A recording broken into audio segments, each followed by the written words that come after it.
Alendra stood on the black cliff and watched the empty sky with careful eyes and her dragon.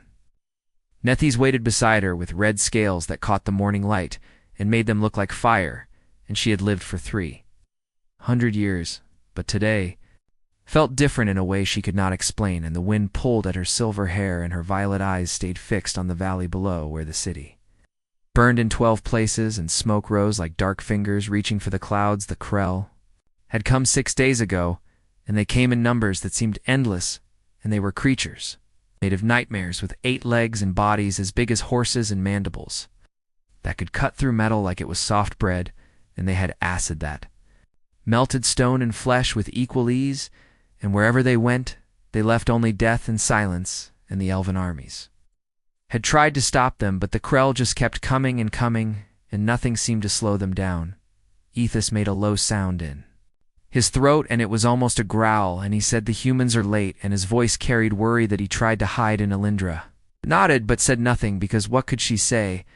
And the human fleet was supposed to arrive 2 days ago, and the Elven Council had sent the message with desperate words, and they had never asked humans for help before, because humans were young and strange and barely 1,000 years into space, and most elves did not trust them, but the rumors about humans were dark and interesting, and people said that humans fought differently than other species, and that they did things in war that made even the oldest soldiers uncomfortable. And Alendra had heard stories about human mercenaries who took contracts that no one else would touch, and who walked into situations that should have killed them and somehow walked back out, and she did not know if the stories were true, but she hoped they were, because her people were losing this war and they needed something different and something dangerous. The sky remained empty and quiet, and Alendra felt her hopes starting to fade like morning mist under the sun, and maybe the humans had decided not to come, and maybe they had looked at the tactical data and realized this was a fight they could not win, and maybe her people would die here in this valley with 40,000 civilians trapped in the city below and no way to save them. Then the sky split open with light, and sound ships dropped out of hyperspace in groups of 3 and 4, and they kept coming until there were dozens of them, hanging in the air like angry metal birds, and they were not beautiful like elven ships with their smooth curves and bright colors, and they were not impressive like the massive dreadnoughts of the Galactic Union, and instead they looked blunt and mean and covered in thick armor plates and weapon batteries that seemed too numerous for ships their size, and they were painted in colors that did not shine,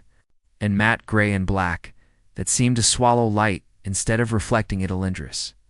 wrist device beeped with an incoming transmission, and she accepted it with a touch, and a woman's face appeared on the small screen, and the woman had brown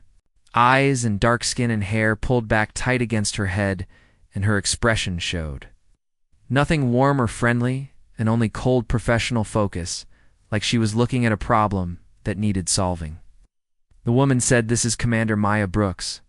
of the Terran Defense Fleet, and we received your distress call, and we are transmitting coordinates for ground deployment now," and her voice matched her face with no emotion and no hesitation and just flat efficiency that felt almost machine-like. Alendra and found her voice and said, "You are deploying ground forces, but Commander, the Krell number in the millions and our own armies have been pushed back to the city walls, and we cannot hold them much longer, and even with air support we do not see how ground troops can make a difference." Maya interrupted and said, "I am aware of the tactical situation," and her voice did not change at all, and she asked, "How many civilians are still in the city?" And Alendra felt off balance by the quick change of topic, and she said, "Approximately 40,000, and we have been unable to evacuate them because the Krell have surrounded all the major routes, and any ship that tries to land gets swarmed." Maya nodded once and said, "Understood, and my people will handle it." And then she ended the transmission without any goodbye or formal closing, and the screen went black, and Alendra stared at it for a long moment. Nethys said that was very abrupt, and his tone suggested he was not impressed with human manners. And Alendra agreed, but she was more concerned with what she had not seen in Maya Brooks' face, and there had been no fear and no doubt and no hesitation, and just cold certainty, like someone who had already decided how this would end and was now just going through the necessary steps to make it happen. The human ships were already moving and breaking their formation into smaller groups, and dropships began falling from the larger vessels like seeds from a tree, and they fell fast and hard, and did not slow down until the last possible moment, and Alindra counted 30 dropships, and then 40, and then stopped counting because there were too many, and they were all heading for the valley floor where the Krell waited in their hundreds. Of thousands, she said, they do not understand, and her voice was quiet and sad, and she said the Krell have overrun 12 worlds, and they do not take prisoners, and they do not negotiate. They only consume everything in their path, and she watched the human ships disappear into the clouds below and said whatever these humans think they know about war, they are about to learn they were wrong, but something in her chest felt tight and strange, and it was a feeling she had not experienced in many years, and not since she was young and saw her first real battle and watched soldiers die in ways that made no sense, and it took her a moment to recognize the feeling, and when she did it, surprised her because it was not hope and it was not fear, and it was something in between. These felt it too, and she could tell by the way he shifted his weight and the way his tail moved in small, nervous patterns, and he said, "Should we go down there and help them?" And Alindra almost said yes, but then stopped herself and realized she wanted to see what the humans would do, and she needed to know if the rumors were true, and if humans really were as dangerous as people said so. She said, "We will watch from here and provide reconnaissance, and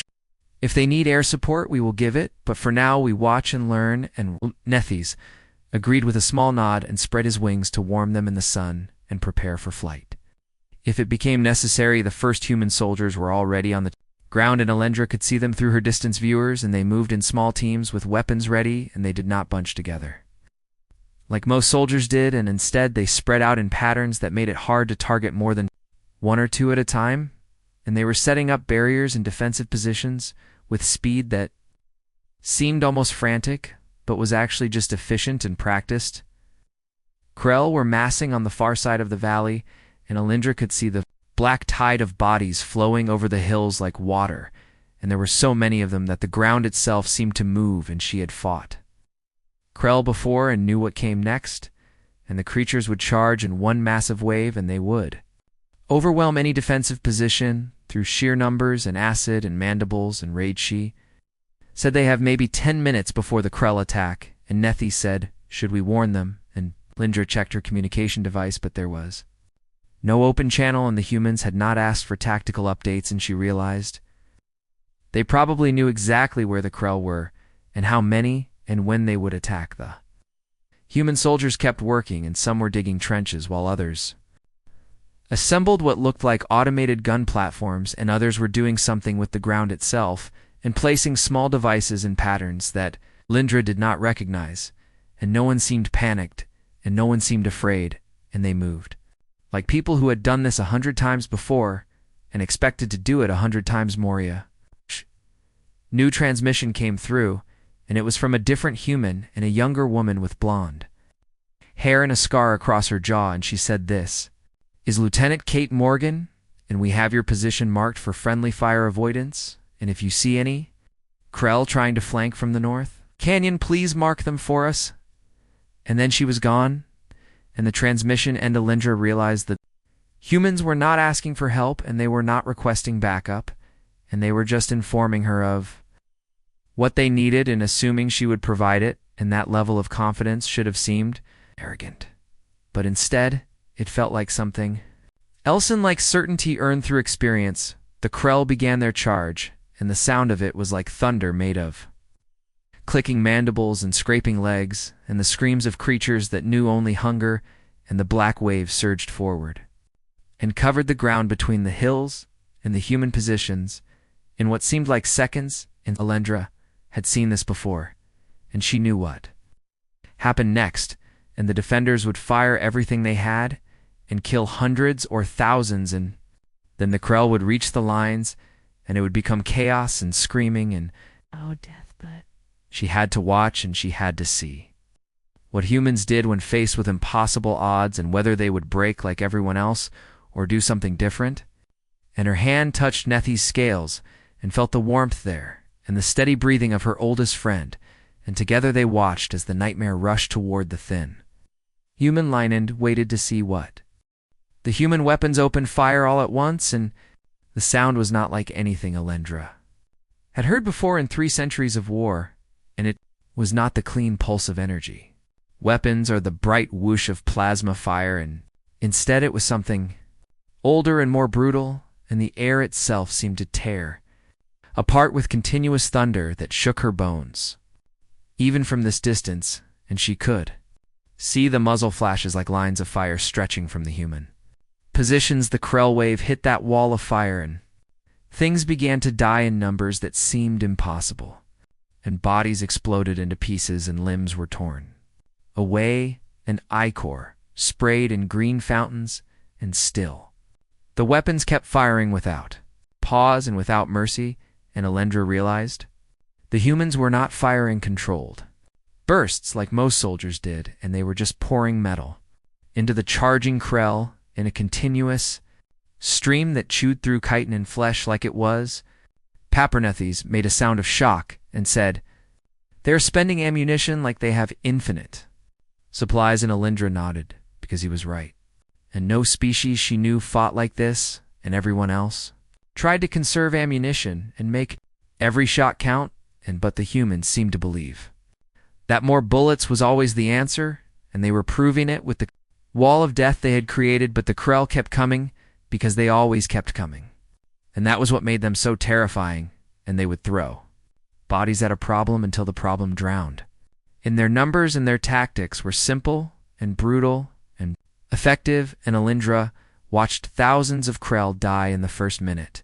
and then thousands more, and the ground before the human lines became a carpet of broken bodies and green blood, but still more came them.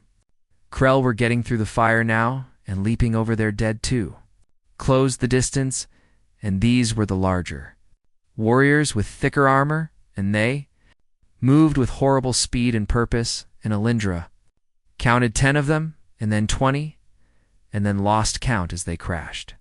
into the human positions, and she expected to see the lines collapse, because that was what always happened when Krell warriors reached melee range. But the humans stopped trying to hold a static lines. Small teams detached from the defensive positions and moved forward into the Krell swarm with weapons firing, and they were not retreating, and they were not trying to maintain formation, and instead they were attacking and moving toward the enemy with a speed that matched the Krell themselves. And Alendra could not believe what she was seeing, because no species did this, and everyone else tried to keep distance from the Krell, because getting close meant death. One human soldier with the name Cole written on her armor emptied her weapon into a Krell warrior's face from less than 2 meters away, and the creature's head exploded, but its body kept moving forward, and Cole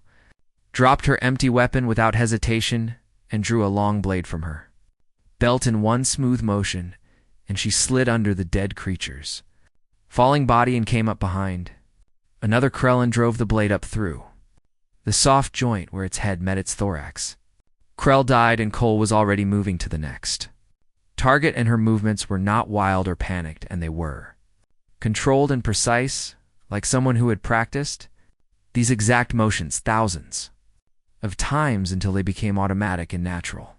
And Alendra felt something cold touch her spine as she watched, because this was not normal combat training, and this was something else. Another soldier named Martinez was pinned beneath a dead Krell when 3 more jumped on his position, and Alendra thought he was finished, but then there was an explosion, and the 3 Krell simply ceased to exist in a flash of fire and smoke. And when the smoke cleared, Martinez was crawling out of a crater with one arm hanging limp and useless, but still firing his pistol with the other hand, and still killing Krell with shots that hit exactly where they needed. Tonethes said they are insane, and his voice carried something between awe and awe. Horror and Alendra could not disagree, because what she was watching made no tactical sense, and soldiers were supposed to preserve their own lives and use cover and maintain formation and not charge into enemy swarms, and definitely not continue fighting with catastrophic injuries. But the humans were doing all of those things and more. And she watched a medic drag a wounded soldier back behind the lines while still firing her weapon one-handed, and she watched a team of 3 humans hold a choke point against 20 Krell and win through sheer violence and refusal to retreat, and she watched the impossible happen over and over until it stopped seeming impossible and started seeming like this was just how humans fought. The Krell pulled back and Alendra almost dropped her distance. Viewer in shock, because the Krell never retreated from a first assault, and they would throw themselves at a target until either the target died or every Krell was dead in there. There was no middle ground and no tactical withdrawal. But now she watched the black tide recede and flow back toward the hills, leaving thousands of dead behind the human. Positions were still intact and still firing, and the soldiers were already replacing their weapons and reloading and setting up new defensive barriers in the gaps where the old ones had been destroyed, and they moved with the same mechanical efficiency as before and showed no signs of exhaustion or stress, and it was like they had just completed a training exercise instead of surviving an assault that should have killed them. Alendra's communication device beeped again, and she accepted the transmission. And Maya Brooks' face appeared, and the commander's expression had not changed at all, and she said, "We are pushing forward to extract the civilians, and I need you to provide air support, and can your dragon handle?" That Alendra had to swallow twice before she could speak, and she said, "Yes, but Commander, the Krell will regroup, and when they attack again, your people will be exposed, and you should consolidate your positions and wait for reinforcements," Maya said. "When they attack again, we will kill them again." And her voice was so flat and certain that it allowed no argument. And she said, "My people are moving into the city now, and keep the airspace clear." And then the transmission ended again without warning. Hithi said, "I do not understand these humans," and Alendra shook her head and said, "Neither do I, but we should do what they asked and provide support." And Nethi spread his wings and launched himself into the air, and Alendra held tight to his neck as they climbed and then dove toward the battlefield from the air. The devastation was even more obvious, and the ground before the human positions was covered in Krell bodies stacked 2 and 3 deep in some places, and the green blood had turned the dirt into mud, and the smell of death rose like a physical thing. And Alendra had seen battlefields before, but never anything like this, and never this much death concentrated in such a small area they flew over the human lines. And Alendra looked down and saw the soldiers more clearly now, and they were pulling wounded back to aid stations, and she saw one woman who was missing both legs below the knee, but she was still conscious and still talking into her communication device and still directing her squad to defensive positions. And the woman saw Alendra looking and actually waved before going back to her work. Alendra felt something break inside her understanding of how war worked, because that level of dedication made no sense in a soldier that badly wounded should be in shock and should be screaming and should definitely not be working. But this human woman was treating her catastrophic injuries like a minor inconvenience and continuing to do her job. The human teams were moving into the city now and advancing in leapfrog patterns where one group provided cover while another group moved forward, and then they switched and they cleared buildings with speed that suggested extensive training, and they were finding civilians and directing them toward evacuation points, and the whole operation moved like clockwork. The Krell attacked again from the east, and they came from a direction the humans had not fully fortified, and Alendra saw the black tide surging toward a gap in the defensive lines, and she activated her communication device and said, "Kate, there are Krell coming from the East Canyon, and at least 5,000, and they will reach your position in less than 3 minutes." Kate's voice came back immediately and said, "Marked, and thank you, and engaged." And then the human soldiers were turning to face the new threat, and weapons were firing before the Krell even came into view, and Alendra realized the humans had sensors that let them see through walls and hills, and they were shooting at targets they could not see with their eyes, but could track with their technology. The Krell charge broke against prepared fire and more Creatures died and Nethys breathed fire on a group that tried to flank from the north in the heat, turned a dozen Krell into burning corpses, and Alindra used her own energy weapon to pick off warriors that got too close to the civilian evacuation routes, and together they worked with the humans to keep the Krell contained and away from the people who could not fight. 6 hours passed, and it felt like 6 days, and the sun moved across the sky, and the fighting never stopped, and the Krell kept attacking from different directions, and the humans kept killing them, and the civilians kept flowing toward the evacuation ships, and somehow it was working, and somehow the impossible was happening. Jalindra landed on a building roof to rest, and Nethys was breathing hard from the constant flying and fighting, and she watched the plaza below. The civilian extraction continued through the afternoon and into early evening, and Alindra watched from different positions as human teams moved through every district of the city and pulled families from collapsed buildings and fought off Krell attacks and cleared escape routes through rubble and burning streets, and they never stopped moving and never slowed down, and the only time they paused was to reload their weapons or drag wounded comrades to safety. Kate Morgan sent another message and asked Alindra to come to the human forward command post and gave coordinates for a location in what remained of the city administrative center, and Alindra told Nethys to land nearby, and they descended through smoke and ash, and the dragon settled on a wide plaza that was covered in debris. The command post was set up inside a partially destroyed building, and human soldiers stood guard at the entrance, and they watched Alindra approach with eyes that tracked every movement but did not show hostility, and just professional wariness. And one of them nodded and said, "The commander is waiting inside," and pointed toward a door. While Alindra walked through the building and found Maya Brooks standing over a holographic display that showed a three-dimensional map of underground tunnels, and the map was incredibly detailed and showed depths and connections that Alindra had not known existed. And Maya looked up when she entered and said, "We have found something." Kate was there too, and she gestured at the display and said, "Our scouts found a chamber 2 kilometers beneath the city, and thermal signatures suggest at least 50,000 Krell and maybe more, and something else." And she pointed to a large shape in the center of the chamber and said something big, "And we think it is a Queen." Alindra's blood turned cold in her veins, and she said, "If there is a queen here, this is not just a raid, and this is a colonization, and they will turn this entire planet into a breeding ground and pump out millions more Krell, and everything we have done today will mean nothing in a few weeks." Maya nodded and said, "That is not going to happen, and I am taking a team down to destroy the nest," and her tone was the same flat certainty she always used, and Alindra felt frustration rise because this woman did not seem to understand the danger. She said, "That is suicide, and even with your weapons in close quarters against those numbers, you will be overwhelmed, and there is no way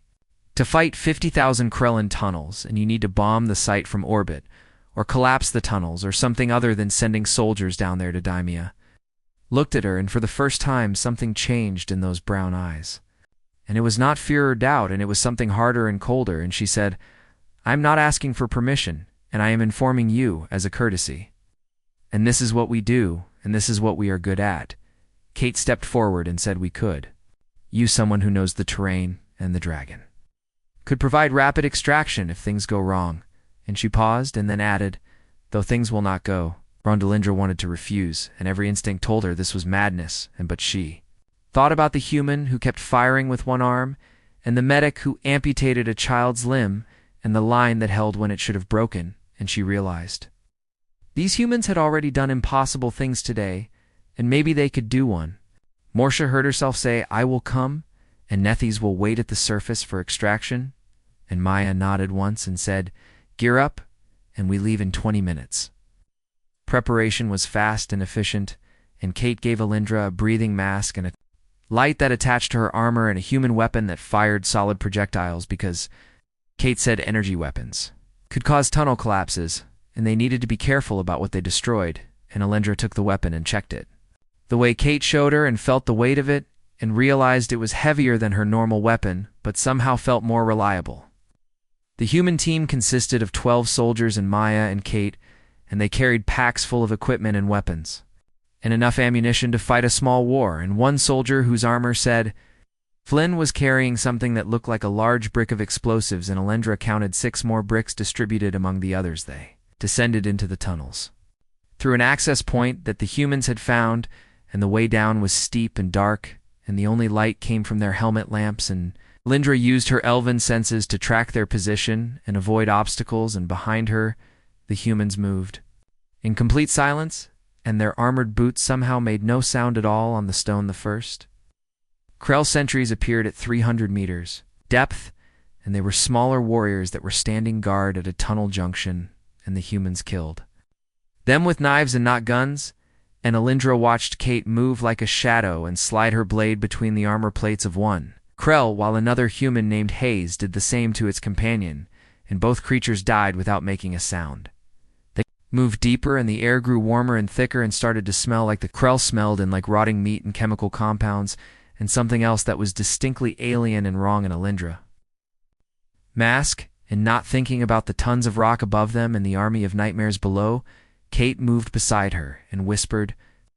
"You are wondering why we are not afraid," and Alindra nodded, and Kate said, "Fear is useful when it keeps you alive, but we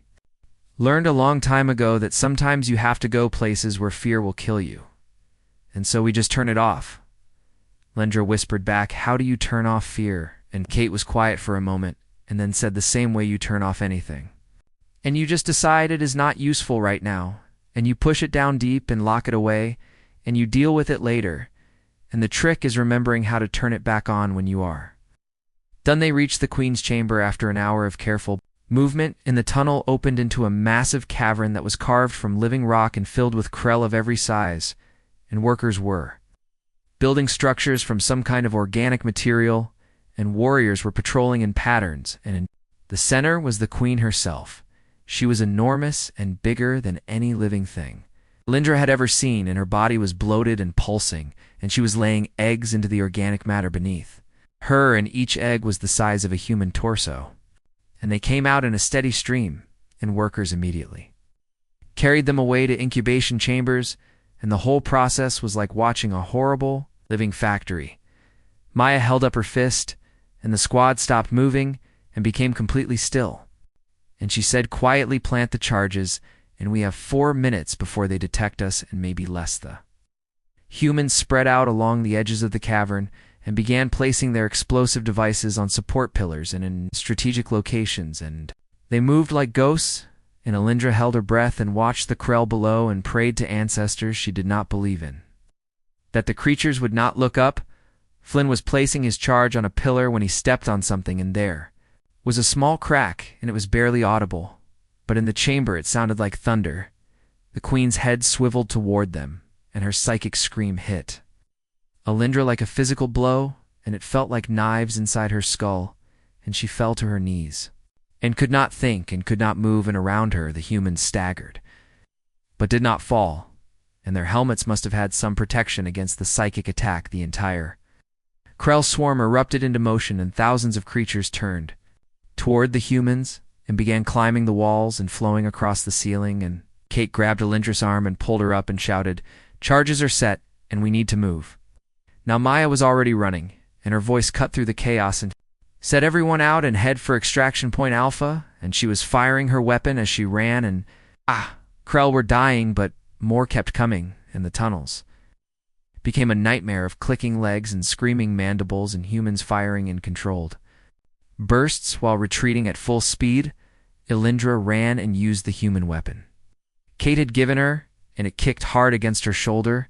but the bullets tore through Krell flesh, and she kept firing and kept moving, and behind her she could hear the swarm getting closer, and the sound of it was like the end of the world. They reached a junction, and Flynn went down when a Krell warrior crashed into him from a side tunnel, and his leg bent at an angle that was completely wrong, and he screamed and fired his weapon into the creature's face until it stopped moving, and then he tried to stand and collapsed too. Humans grabbed him and started dragging him, and Maya was counting down and saying 2 minutes to detonation, and everyone needs to be at minimum safe distance, and we are not going to make it at this. Pacegate looked at Maya and then at Flynn, and her face showed a moment of terrible understanding, and Flynn saw it too, and he said, "Go and leave me, and set up the charges," and Kate shook her head, but Flynn pulled a detonator from his belt and said, "I can blow them manually and buy you time and go." No, Maya stopped, and for the first time, Alindra saw emotion on her face, and it was pain and grief and rage all at once, and she said, "Flynn, you do not have to do this." And Flynn smiled and said, "Yes, I do, and this is what we do, and tell my sister I made it count." The team kept running, and Alindra looked back and saw Flynn dragging himself into a defensive position with his broken leg and drawing a second weapon, and his face was calm and resigned, and he gave them a small wave. And then the tunnel curved, and she could not see him anymore. The extraction ships arrived within the hour and began loading the Izulians and the humans, maintained a defensive perimeter until the last family was aboard, and only then did they begin their own withdrawal, and Alindra watched from above, as the soldiers moved in organized groups toward their landing zones, and even in retreat they maintained formation and discipline. She landed near one of the human aid stations and climbed down from Nethys and walked among the wounded in the scene. Was organized chaos, with medics moving between patients and performing surgeries in the open air and calling out orders and status updates, and nobody seemed to panic even though there were dozens of people who were badly hurt. Kate was there, and she had removed her helmet, and her face was streaked with dirt and blood, and some of it was probably hers, and she stood at the edge of the evacuation zone staring at nothing, and Alindra approached carefully and said, "I am sorry about Flint Shade." Did not look at her and said, "Do not be sorry," and he knew what he was doing, and we all did, and her voice was flat and empty, and Alindra wanted to say something comforting but realized there was nothing to say that would matter. She tried anyway and said, "He died a hero, and he saved thousands of lives." And Kate finally turned and looked at her and said, "He did not die, and he completed his mission, and there is a difference." And she paused and then said, "You think we do not feel it and the loss, and we do, and we feel it, but we learn that if you stop to feel it in the moment, then more people die. So we feel it later and in the quiet times." Her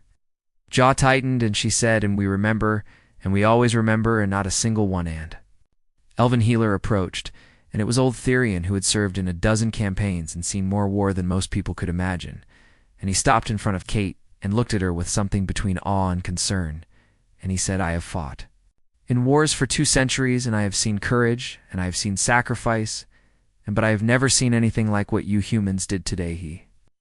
shook his head slowly and said, "You should have broken, and by every tactical analysis you should have rooted in the Krell, had the numbers and the position, and but you held, and more than held, and you pushed them back." And he paused and said, "What are you?" Kate looked at him for a long moment, and her expression did not change. And she said, "We are what happens when a species learns that the universe does not care if they live or die, and so we decided to care and about each other, if nothing else." And she looked back at the ruined city and said, "And we are really good at making sure the things that try to kill us regret." Etherian nodded slowly and walked away and seemed to be thinking deeply about what she had said, and Alindra understood what he was feeling because she felt it too, and it was the realization that humanity was not just another species, and they were something different, and something that had evolved along a path that no one else had.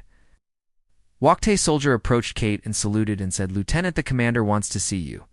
And Kate nodded and said, "Tell her I will be there in 5 minutes." And the soldier saluted again and left, and Kate stood there for another moment, just breathing, and then she put her helmet back on and became the professional soldier again and walked toward the command post without looking back. Lindra followed because she wanted to understand and needed to understand. And when they reached the command post, Maya was organizing the final withdrawal and coordinating with the fleet and giving orders in that same a flat, efficient voice. And when Kate entered, Maya looked up and said, "Good work down there." And Kate nodded and said, "Flynn bought us the time we needed." And Maya said, "I know, and I am putting him in for commendation." And Kate said he would have preferred a beer, and Maya almost smiled and said, "Then we will have one for him when we get back." The conversation ended, and they went back to work, and Alindra realized this was how they processed loss, and not with ceremonies or long speeches, and just acknowledgement. and then moving forward because there was always another mission, and always another threat, and always more work to do.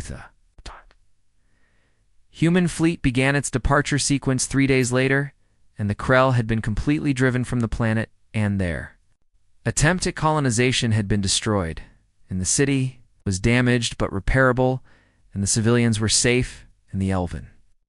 Council sent formal thanks and offered alliances and trade agreements.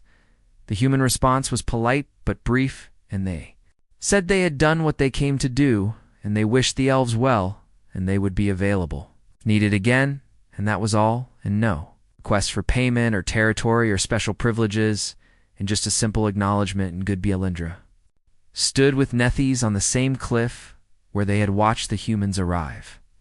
And the dragon said they frightened me, and not because of their weapons or tactics, and because of what they are willing to become. And Elindra nodded because she understood. Completely she said they are not cruel, and they did not enjoy the killing, but they did not hesitate either, and Nethys said that is what frightens me, and they have learned to be monsters when they need to be, and then they go home and pretend. Their Noda message came through on Elindra's device, and it was from Kate, and she opened it and read the text, and it said, "Commander Brooks wanted me to tell you something in case she did not make it, and she said that your people fight beautifully, with honor and grace and courage, but honor does not win wars against enemies like the Krelda." The message continued and said, "So if you ever face something you cannot beat with courage alone, then call us, and we have learned to fight ugly, and we are okay with that." And it ended with, "Stay safe, Captain," and was signed Lieutenant Kate Morgan of the Terran Defense Fleet Elindra. Closed the message and watched the last human ship prepare for departure, and the vessel hung in the sky for a moment and then vanished in a flash of light, and the humans were gone as quickly as they had arrived. She thought about Maya Brooks, standing in the tunnel and buying time with her life, and about the soldier who kept fighting with one arm, and about Harper who amputated a child's limb to save her, and about Flynn who stayed behind so others could escape, and all of them doing terrible, necessary things. Without hesitation, Thais asked, "What are they really?" And Elindra was quiet for a long time, and then said, "They are not monsters, and they are what happens when a species decides that survival is not enough, and that sometimes you have to become something you hate so that others do not have to." She paused and looked up at the empty sky, and said they are the thing that stands between civilization and the dark,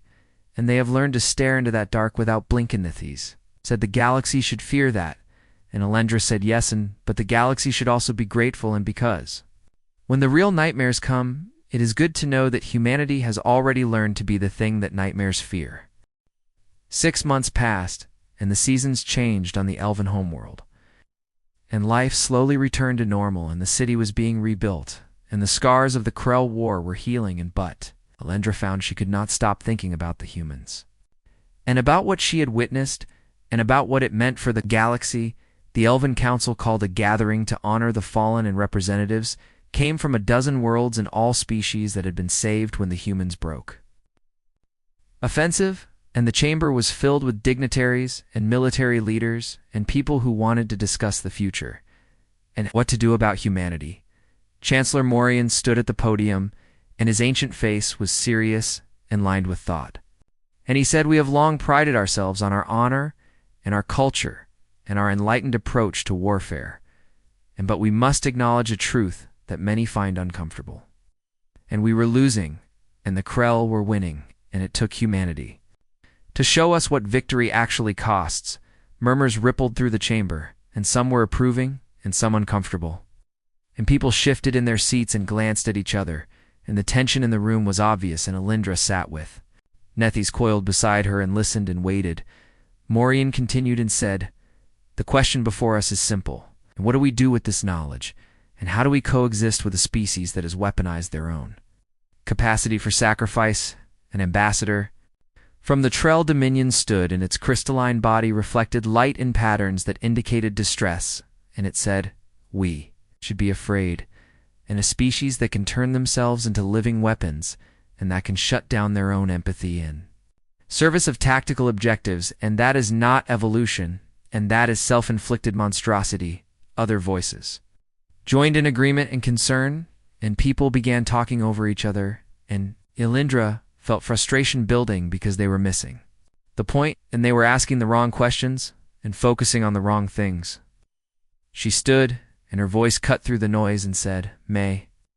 I speak?" And Morian nodded and gestured for silence, and the chamber quieted, and Elendra stepped forward.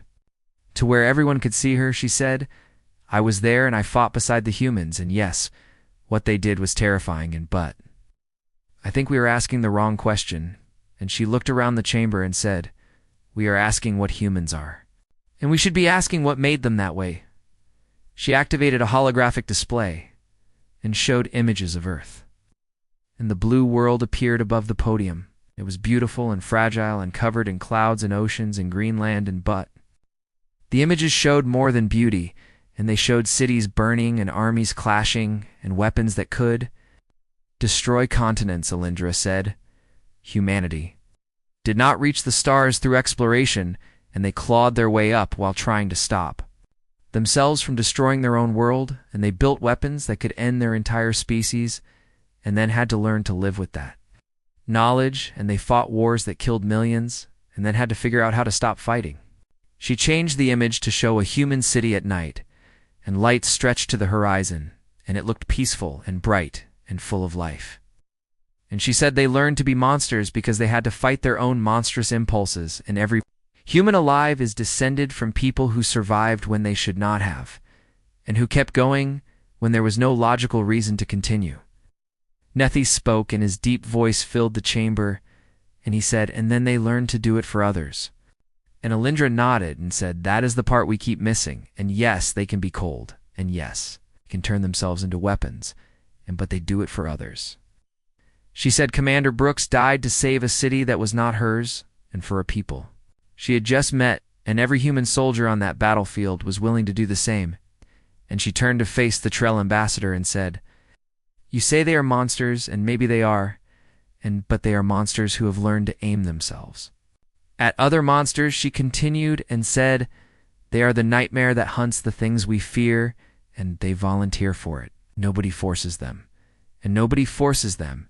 and they choose to become what they need to become to protect others." Silence filled the chamber, and people looked at each other and at the images of Earth, and at Elendra, and finally an elder from the Draenei collective spoke, and they were known for wisdom and pacifism, and the elder said what you describe as a species that has internalized war, and not as an external force, but as part of their fundamental nature. And they do not fight wars, and they are war, Elendra said. Yes, but they hate it, and I saw it in their eyes, and the exhaustion and the cost of constantly having to be ready for violence, but they do it anyway because they learn that someone has to. Morian stroked his beard and said, "You were saying we should ally with them," and Elendra pulled up tactical data and said, "I am saying we already need them, and the Krell are regrouping, and intelligence suggests they are planning another offensive, and larger than before." She showed the data and the projections and the threat analysis, and said, "And they are not the only threat. And the galaxy is full of species like them, and ones that do not negotiate and do not compromise, and only consume." And she looked around the chamber, said, "We can face them with honor and die beautifully, or we can call the humans and live the debate." Continued for hours, and arguments were made on both sides, and some species wanted the alliance, and others were afraid of what humans represented, but slowly the tide shifted as more representatives realized the truth, and that the galaxy was dangerous and getting more dangerous, and humanity had proven they could handle threats that no one else could. The vote came, and it was not unanimous, and many species remained uncomfortable with human methods, but it passed, and the alliance was formed, and formal channels of communication were established, and military cooperation protocols were written and signed. Elendra left the chamber feeling exhausted and found herself on an observation deck overlooking the city, and Nethes joined her and settled his bulk beside her, and they looked out at the lights and the people moving through the streets and the life continuing below. The dragon asked, "Do you think we made the right choice?" And Elendra said, "I do not know, and the humans scare me, but the alternative scares me more." And she was quiet for a moment, and then said, "Kate sent me a message last week, and the Terran defense fleet is expanding, and they are building new ships and training new soldiers and preparing for The next crisis, Nethys asked, did they ever stop preparing? And Alendra shook her head and said, I do not think they can, and it is like they have seen too much to ever really relax in every human. I met carried this awareness that everything could go wrong at any moment, and instead of letting it paralyze them, they turned it into fuel. A shooting star across the sky, or maybe it was a ship jumping to hyperspace, and the galaxy felt smaller. Now, and more connected, and more dangerous, and Alindra thought about all the species out there, all the threats, and all the darkness between stars. She said there is something else. Kate told me, and the humans do not want to be feared, and they want to be understood, and they know what they are and what they have had to become, and I think deep down they are hoping that someday they will not have to be that anymore. Nethys asked, will that day ever come? And Alindra thought about Maya standing in the tunnel, and about Harper amputating the arm, and about Flynn staying behind, and about all the humans who had learned to do terrible things so others would not have to. She said, maybe not in our lifetime, and maybe not for 1,000 years, but they are trying, and in their own strange, violent, impossible way they are trying to build a galaxy where they are not needed anymore. And she smiled, though it was sad, and said, until then. I am glad they are on our side, she said, because I watched humans step onto the battlefield, and I finally understood why they are feared. And Nethys asked why, and she looked up at the stars and said, because they are the only species in the galaxy that looks at death and says, not today, and not for themselves, but for everyone else, she continued, and said they have learned to stand between the light and the dark, and they refuse to move, and they have turned themselves into the wall that holds back chaos, and they do it voluntarily, and they do it knowing the cost, and they do it anyway. Nethys rumbled thoughtfully and said, then we should be grateful.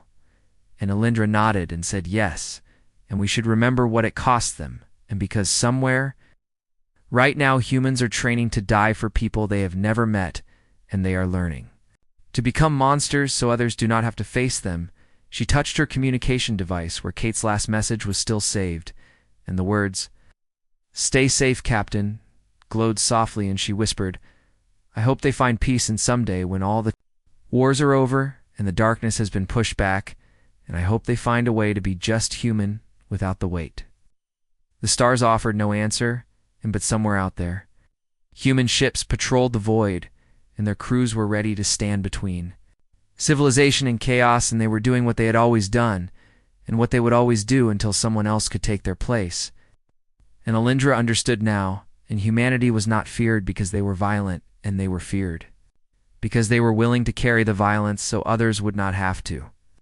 and because they had learned to stare into the abyss and become the abyss when necessary, and then